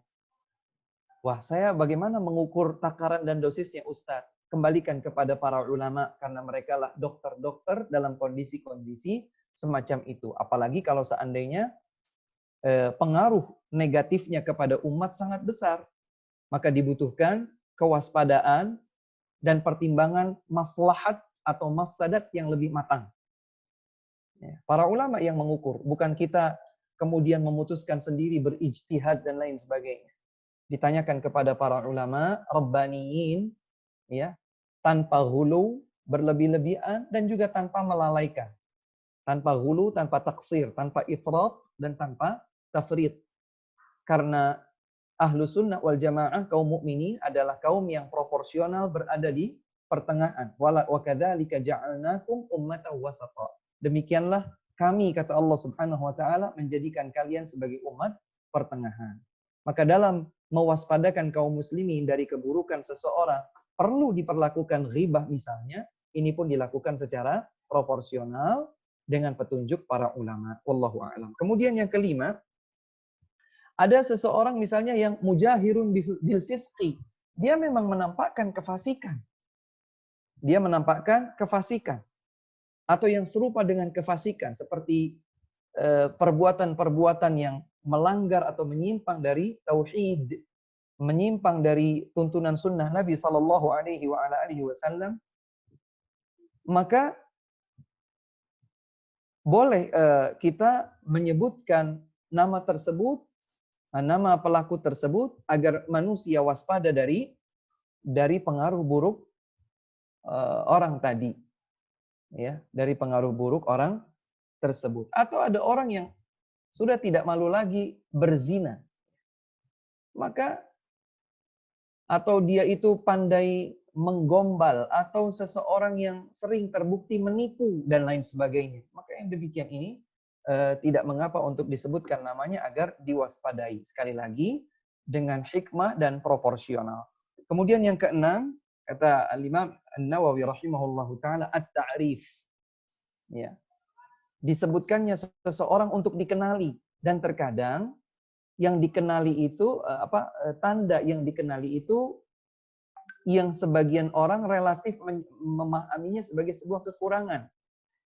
Ya, seperti misalnya para ahlul hadis menyebutkan ada seseorang al-a'ma, buta. Buta itu kan satu kekurangan. Tapi kemudian disebutkan fulan al-a'ma, ad-dharir. Seseorang yang buta. Fulan perawi hadis, oh yang buta. Mungkin karena ada keserupaan nama si A dan si B. Dan untuk membedakan antara keduanya agar tidak keliru penilaian hadis dan derajat periwayatan, maka perlu disebutkan fulan yang demikian, fulan yang demikian. Yang buta atau yang misalnya agak pincang misalnya, al-a'raj, ya. Atau al-a'war yang matanya agak sedikit timpang, ya, mata kanan dengan mata kirinya tidak sama misalnya, dan lain sebagainya. Ini bukan semata-mata ingin menjelekkan, tetapi ingin membedakan antara satu dengan yang lain agar diketahui antara satu perawi dengan perawi yang lainnya, sehingga derajat hadis bisa dipelajari secara lebih terperinci. Wallahu taala a'lam. Iya, jazakumullah khairan Ustaz. Jazakumullah khairan. Selanjutnya ada Mbak Yul dari Essen. Kita persilahkan terlebih dahulu. Assalamualaikum Ustaz. Waalaikumsalam warahmatullahi. Ya, jazakallah buat materinya. Bismillah, saya mau menanggapi aja tadi, sama menanyakan juga yang tadi mengenai masalah tinggal di Jerman. Sebenarnya kalau kita ke Indonesia pulang pun, Indonesia bukan negara Muslim kan Ustadz, dan kalau saya perhatikan, saya sudah belasan tahun tinggal di sini. Saya perhatikan bagaimana Jerman itu lebih Islami daripada Indonesia, dan kita bisa perhatikan semakin banyak justru penduduk negara Muslim yang ingin tinggal di Jerman bisa dikatakan bukan dari masalah pengungsi aja ya, Suriah, Somalia, Kenya, Bangladesh, tapi mereka merasa kenyamanan beribadah, kenyamanan kehidupan di Jerman dan juga perlindungan dari pemerintah Jerman sendiri. Bisa saya perhatikan tahun 90-an tidak ada masjid, tapi tahun 2000-an ribuan masjid sudah berdiri di Jerman. Bahkan beberapa gereja pun beralih fungsi menjadi masjid. Bagaimana pemerintah Jerman juga mendukung segala aktivitas Muslim di Jerman, termasuk mendatangi pada saat iftar Ramadan, membuat festival Ramadan. Dan saya perhatikan kalau misalnya saya dapat kerja di Papua dan saya dapat kerja di Jerman, saya lebih memilih tinggal di Jerman berdasarkan kenyamanan beribadah dan dukungan dibanding waktu di Papua, misalnya masjid saja dilarang untuk berdiri, betapa susahnya membangun masjid di Papua. Jadi kalau saya perhatikan, misalnya kita harus ke negara Muslim, mungkin sekarang malah kebalikan, negara Muslim itu penduduknya ingin ke Eropa, dan malah saya memperkirakan kejayaan Islam akan kembali di Eropa seperti zaman Spanyol dulu. Kalau misalnya tidak ada Muslim yang tinggal di Eropa, mengembangkan Islam, berdakwah Islam, berpiar Islam, bahkan sudah ribuan masjid sekarang berdiri di negara Jerman, dan dukungan dari pemerintah Jerman sendiri. Bahkan ada yang bahkan imam-imam masjid pun mendapat gaji dari pemerintah Jerman. Ada beberapa dari organisasi mengajukan dan itu mendapatkan juga, dan berapa dari yang tidak ada makanan halal tahun 90-an 2000, bahkan berdiri perusahaan-perusahaan Jerman yang mengusahakan daging-daging halal langsung, seperti Wiesenhof namanya, untuk mensupport kami yang para Muslim di sini. Jadi dulu tidak ada yang berjilbab, tapi Masya Allah sekarang banyak sekali kita lihat di jalanan mereka yang berjilbab, dan banyak sekali mu'alaf-mu'alaf, termasuk mereka yang memiliki pasangan hidup baik orang Jerman maupun orang non Jerman yang berpindah menjadi mu'alaf. Jadi kalau saya pikir mengenai kembali ke Indonesia itu bukan negara Muslim kan Ustadz. Kalau misalnya kita kembali ke Arab atau kita bekerja di Palestina atau bekerja di Suriah, itu mungkin suatu tujuan. Tapi Indonesia itu sendiri, saya semakin melihat bahkan semakin berkurang kenyamanan dan bagi para ustadz dan lain-lain dalam berdakwah dan segalanya. Saya juga ngelihat sedih gitu kalau misalnya ada ustadz yang dilarang beribadah dakwah di sini-sini. Justru di Jerman itu tidak ada sama sekali hal-hal seperti itu. Bahkan pendukungan termasuk fakir miskin dan anak terlantar itu jelas disupport oleh negara, termasuk dari segi sosial, keamanan, dan kesehatan. Itu bagaimana pemerintah Jerman sangat mensupport termasuk para pengungsi yang sudah jutaan. Kita bisa bandingkan tahun 90 hanya kurang dari 1 juta Muslim di Jerman, sekarang sudah 8 juta, 6 juta yang asli yang sudah penduduk, yang Suriah, Palestina, Afghanistan datang sudah 2 juta lebih. Dan itu semua mendapat fasilitas kehidupan pekerjaan yang sangat baik di Jerman. Tidak ada komplain, bahkan dari Somalia, Nigeria, Kenya, Bangladesh, saya punya banyak teman dari Bangladesh yang tidak nyaman beribadah di negaranya yang Buddhis, semua tuh pada memilih Jerman, memilih menjadi pengungsi di Jerman. Jadi yang saya tanyakan, beberapa ustadz menyarankan untuk pulang ke Indonesia. Tapi justru di Indonesia sendiri kita malah nggak nyaman beribadah. Dan saya melihat di sini adalah bagaimana dakwah Islam dan syiar Islam itu semakin berkembang. Bayangkan dari 1 juta sampai menjadi 8 juta penduduk. Bahkan bagaimana berbondong-bondong Suriah pengungsi maupun Palestina, Afghanistan ke sini. Jadi bagaimana menurut Ustadz terhadap itu, termasuk juga mereka-mereka yang memiliki pasangan hidup orang Jerman yang menjadi mu'alaf sendiri. Jadi bagaimana itu Ustadz menurut pandangan Ustadz? Terima kasih. Baik. Masya Allah, barakallahu fikum.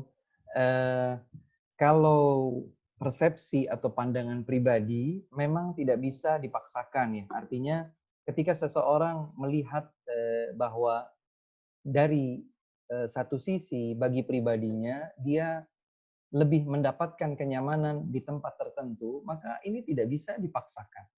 Nah, akan tetapi ada beberapa hal yang ingin saya sampaikan. Yang pertama, kalau kita melihat perspektif hukum Islam ya, berdasarkan dalil baik ayat atau hadis, maka di antara indikasi untuk mengetahui satu negara itu, satu negeri itu adalah muslim atau non-muslim, adalah yang pertama dilihat dari mayoritas penduduknya, satu.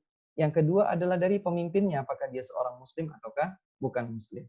Dengan demikian diketahui bahwa ini adalah negara muslim atau itu adalah negara yang non-muslim. Kemudian sebagian ulama yang lain menyatakan bahwa bisa juga dilihat dari komitmennya untuk mengakui kebenaran Al-Quran, kebenaran hadis. Ya. Maka jika pemimpin membenarkan hal tersebut, maka dia adalah seorang pemimpin muslim yang menjadikan negeri tersebut adalah negeri Islam. Kemudian catatan yang kedua ya, adalah dimanapun kita berada, ya, dengan kenyamanan apapun yang kita dapatkan, maka Al-Quran di dalam sebuah ayat Allah Subhanahu wa taala berfirman, dan barangkali mungkin teman-teman sekalian juga sudah sangat sering mendengarnya. Allah Subhanahu wa taala menyatakan, "Walan tarda 'ankal yahud walan nasara hatta tattabi'a millatahum." Tidak akan pernah ridha kepada kalian, tidak Yahudi, tidak pula Nasara, sampai kalian mengikuti agama mereka. Ustadz, kok saya tidak dapatkan yang demikian? Kenyataannya kok tidak demikian, bahkan mungkin sebaliknya. Ya itu mungkin yang kita lihat, tetapi Allah Subhanahu wa taala menyatakan ini secara umum. Allah Subhanahu wa taala menyatakan walan, dan tidak akan pernah ridha anka kepadamu al-yahud walan nasara, tidak Yahudi, tidak pula Nasara, sampai kalian benar-benar mengikuti agama mereka. Ya.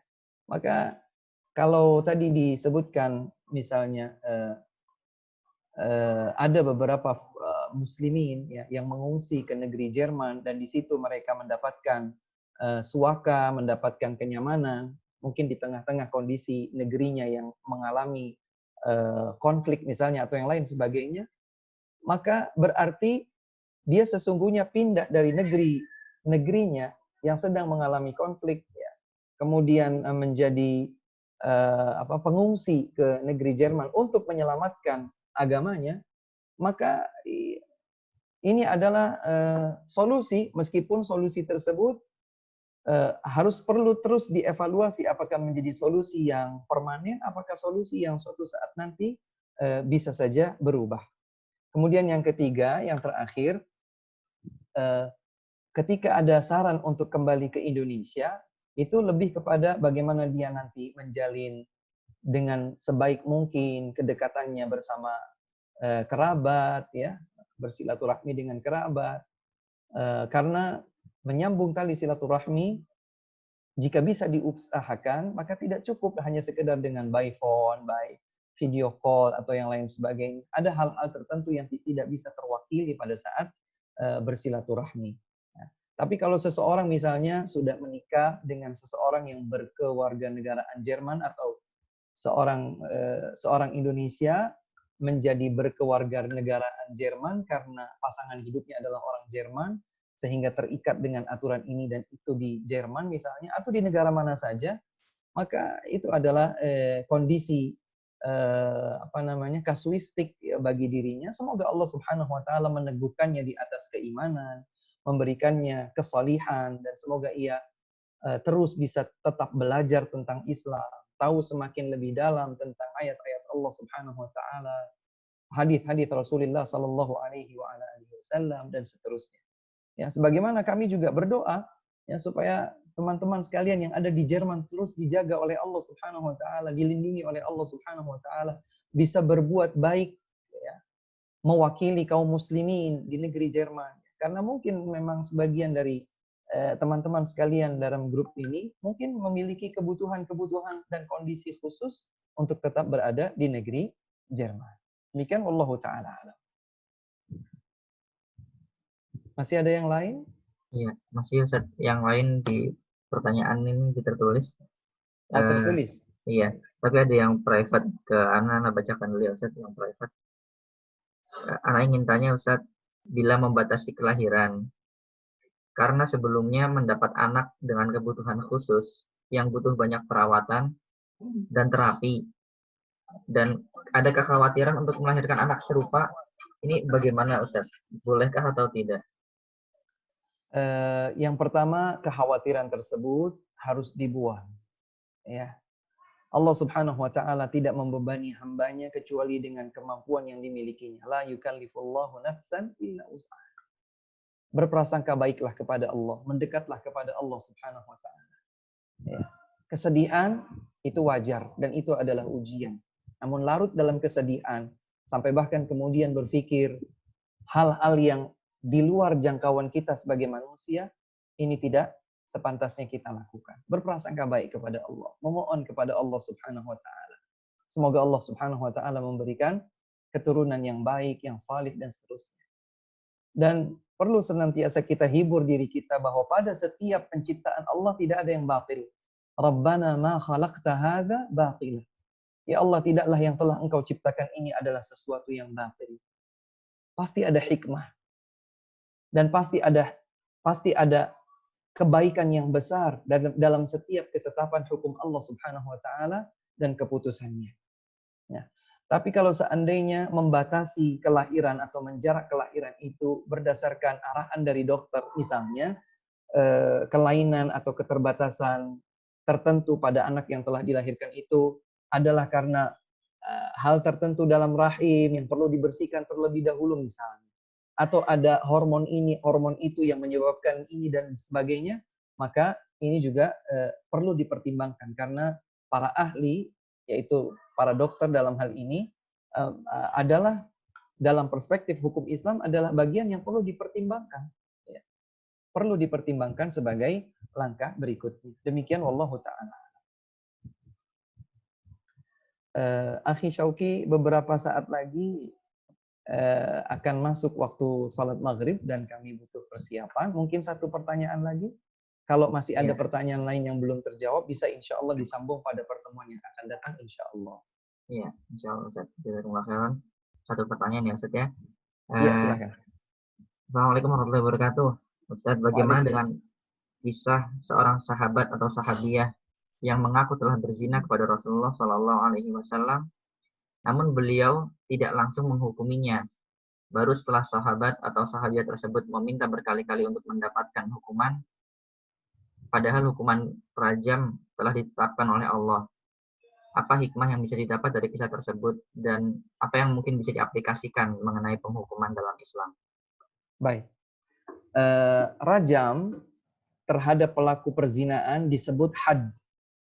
Had adalah maknanya adalah batas hukum. Jadi potong tangan bagi pencuri itu disebut had. Ya, dicambuk bagi peminum khamr itu adalah had.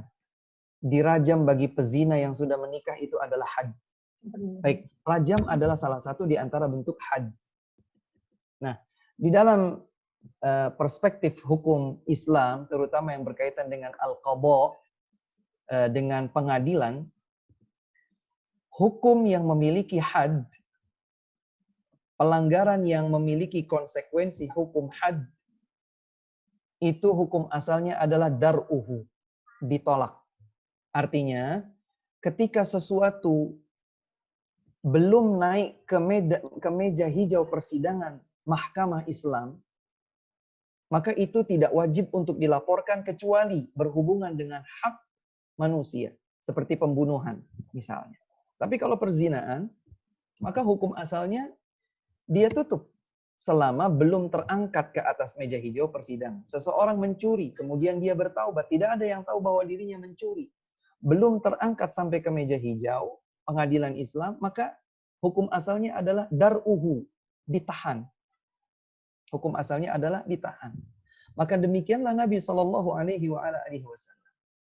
Beliau tidak langsung menerima itu, sehingga bukan berarti beliau itu senang kalau ada orang yang ditegakkan had pada dirinya. Ya. Nabi SAW menolak pengakuan tersebut karena masih ada harapan bahwa hal tersebut terhindari. Bahkan di dalam beberapa riwayat ditanyakan, kan ada dua riwayat ya tentang yang seperti ini. Ada sahabat laki-laki, ada sahabat yang perempuan. Yang laki-laki itu disebut Ma'iz, yang perempuan itu Imra'ah Ghamidiyah dari kabilah Ghamid. Pada kisah yang laki-laki ini, Nabi SAW melakukan yang sama. Beliau menghindar, ya, beliau menolak, bahkan beliau mengalihkan pandangannya.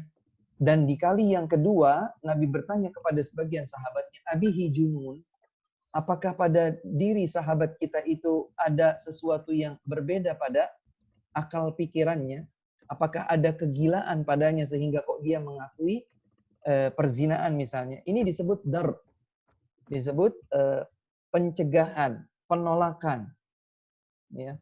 Ditutup pintu untuk diangkatnya sebuah kasus sehingga ditegakkan had. Demikian pula Imra'ah Ghamidiyah, pada kasus Imra'ah Ghamidiyah, maka Nabi SAW meminta wanita tersebut untuk kembali sampai dia melahirkan. Kemudian ternyata wanita itu datang kembali. Para ulama menjelaskan, Rasulullah SAW meminta wanita tersebut untuk kembali. Jangan-jangan atau boleh jadi wanita tersebut sudah tidak lagi mengakui perbuatan zinanya, maka dengan demikian pengakuan pertama tersebut dianggap gugur. Ternyata wanita tersebut balik lagi. Kemudian Nabi SAW meminta wanita itu untuk pulang lagi. Susui dulu anakmu. Kemudian wanita ini kembali.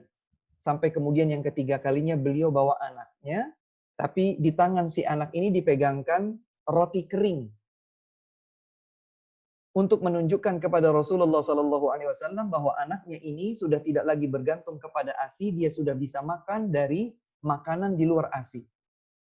Setelah Nabi SAW yakin dengan apa yang dilakukan oleh wanita tersebut, bahwa dia sudah berzina dan seterusnya dan layak untuk dirajam, maka barulah Nabi SAW menegakkan rajam pada dirinya. Ya. Makanya misalnya dalam pembunuhan harus ada saksi dan lain sebagainya karena hukum asalnya itu ditutup, ditahan. Tidak kemudian obral-obral had dengan senang atau dengan sukacita misalnya mencambuk dan lain sebagainya, memotong tangan, memenggal kepala, merajam dan lain sebagainya. Bukan itu tujuan Islam. Ya. Bukan untuk melampiaskan dendam dengan suka hati seperti itu, tetapi menempatkan segala sesuatu tepat pada tempatnya dengan persaksian-persaksian yang benar, dengan tata cara yang benar dan seterusnya. Ini diantara hikmah yang bisa diambil dari kisah sahabat, baik yang sahabat perempuan ataupun sahabat yang laki-laki. Dan demikian pula di penerapannya di zaman sekarang. Ketika ada seorang muslim atau muslimah melakukan zina, itu perbuatan dosa besar. Kita tidak ragu menyatakan zina adalah perbuatan dosa besar. Dan ketika seseorang sudah terjatuh dalam dosa besar, setelah menikahnya sehingga dia sebenarnya berhak untuk dirajam, tapi kemudian kasusnya belum sampai kepada mahkamah kaum muslimin, kepada pengadilan agama kaum muslimin, hendaklah dia bertaubat kepada Allah Subhanahu wa taala, dan disitulah bentuk taubat. Atau orang yang misalnya mencuri dan perbuatan-perbuatan lain yang berhak untuk ditegakkan hukum had, maka hukum asalnya adalah ditahan, ya, sampai kemudian kalau sudah naik ke atas meja persidangan, semuanya ditegakkan sebagaimana yang Allah Subhanahu wa taala dan Rasulnya tetapkan. Demikian wallahu taala a'lam. Insyaallah kita lanjutkan lagi pada kesempatan yang akan datang. Sudah tinggal tersisa beberapa belas menit saja dari sekarang untuk waktu berbuka kami di wilayah Magelang, Jawa Tengah. Kami terus berdoa kepada Allah Subhanahu wa taala untuk semua teman-teman yang kami cintai karena Allah, ya, baik moderator ya, Akhi Syauqi yang kami kenal sejak dahulu di Indonesia, berada dalam satu sekolah yang sama, ya, walaupun tidak panjang waktunya. Atau teman-teman sekalian yang belum kami kenal satu persatu, bahkan wajahnya juga belum kami ketahui. Hanya kami baca nama-namanya saja ya. Ada Ibu Iul, ada Mbak Dina, ada Abu Zubair, ada Nabil, ada Rakan Kurnia, dan lain sebagainya. Kami berdoa kepada Allah Subhanahu wa Ta'ala. Sebagai sesama saudara kaum muslimin, semoga Allah Subhanahu wa Ta'ala senantiasa menjaga Bapak dan Ibu sekalian, saudara-saudariku sekalian yang ada di Jerman. Semoga Allah senantiasa melindungi antum semua di dalam naungan kasih sayangnya. Semoga Allah Subhanahu wa Ta'ala meneguhkan hati kita semua di atas agama Allah yang lurus. Semoga Allah Subhanahu wa Ta'ala membimbing kita dengan taufiknya, sehingga setiap yang kita lakukan atas nama agama sesuai dengan tuntunan Nabi Muhammad SAW. Semoga Allah Subhanahu wa Ta'ala menganugerahkan kepada kita ilmu yang benar, lurus, dan bermanfaat. Amal yang salih yang diterima di sisi Allah Subhanahu wa Ta'ala. Semoga Allah ampuni dosa-dosa kita. Semoga Allah jadikan Ramadan sebagai pelebur dosa kita. Semoga Allah Subhanahu wa Ta'ala menyatukan hati kita semua di atas kecintaan kepada Allah, kecintaan kepada Rasulullah sallallahu alaihi wasallam, kecintaan kepada setiap bagian dari tuntunan Islam. Semoga Allah Subhanahu wa Ta'ala anugerahkan kita husnul khatimah, dan Allah masukkan kita semua ke dalam surga yang tertinggi Al-Firdaus bersama keluarga kita tercinta, bersanding dekat dengan Nabi Muhammad sallallahu alaihi wasallam. Allahumma amin. Ini dari kami, kurang dan lebihnya kami mohon maaf. Kebenaran hanya datang dari Allah Subhanahu wa Ta'ala semata, dan kekeliruan atau kekhilafan pada yang kami sampaikan adalah keterbatasan manusia. Semoga Allah Subhanahu wa Ta'ala mengampuni dosa-dosa kita semua. Yang benar kita berpegang teguh dengannya, yang keliru silahkan dibuang jauh-jauh dan kita kembali kepada kebenaran Al-Quran dan kebenaran hadis tuntunan Nabi Muhammad sallallahu alaihi wasallam. Salam hormat kami untuk segenap anggota keluarga di rumah. Insyaallah kita berjumpa kembali di kesempatan yang akan datang jika Allah panjangkan usia kita dalam kebaikan. Allahumma amin. Wabillahi taufiq wal hidayah. Subhanakallahumma wa bihamdika asyhadu an la ilaha illa anta astaghfiruka wa atubu ilaik. Assalamualaikum warahmatullahi wabarakatuh. Waalaikumsalam warahmatullahi wabarakatuh. Jazakumullah khairan Ustaz. Wa jazakumullah khairan. Dengan demikian insyaallah telah selesai pertemuan kita pada hari ini. Semoga Allah jumpakan kita kembali di pertemuan yang akan datang. Amin. Kemudian ini Ana ingin memberikan info untuk teman-teman menyambung ini Ustadz. Jadi telah sampai kepada kami berita tentang adanya daurah dari channel Antum mengenal manhaj Ahlussunnah wal Jamaah. Ini juga ingin kami infokan kepada teman-teman bahwa Ustadz Rizal Biliar Putra Nanda saat ini sedang menyelenggarakan daurah 13 hari Ustadz rutin ba'da subuh di channel beliau. Bisa teman-teman lihat. Namun karena qadarullah waktunya itu bertepatan dengan waktu kita baru akan tidur. Mungkin bagi teman-teman yang ingin mengikuti nanti kita ketika ada keluangan waktu, video tersebut masih bisa diakses di YouTube, jadi bisa diikuti oleh teman-teman bagi yang ingin belajar. Karena beberapa saat lalu beberapa teman minta kepada Ana juga untuk mengadakan daurah yang serupa dengan tema serupa, namun kita belum ada kesempatan. Maka ini adalah kesempatan yang baik buat kita semua belajar bersama-sama. Demikian yang ingin Ana sampaikan. Jazakumullah khairan untuk Ustadz dan teman-teman yang telah hadir pada hari ini. Barakallahu fikum. Wabillahi taufiq wal hidayah. Wassalamualaikum warahmatullahi wabarakatuh. Waalaikumsalam warahmatullahi wabarakatuh.